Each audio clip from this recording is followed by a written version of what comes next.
Hello guys and welcome to my YouTube channel. Today I'll be showing you how do you lock your apps, be it Instagram or any other app, using your Face ID. So first of all, let me just tell you that there's no exact direct way to lock your apps on iPhones, but what you can do alternatively is that you go to settings and we're gonna look for screen time. Press screen time, it was there. Press screen time, and then we're gonna look for app limits.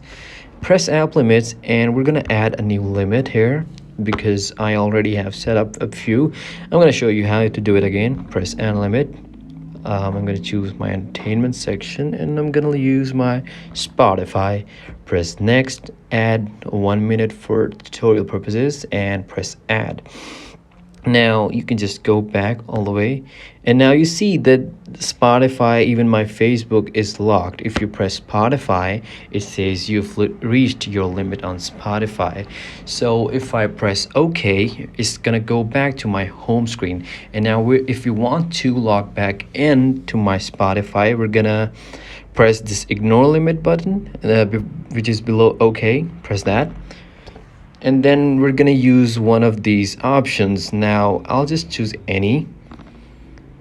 It's gonna use my Face ID and quickly unlock my app. So right now my Face ID was not available, so otherwise that is the way how you do it, and that's about it. I hope this video was helpful and I'll see you in the next one.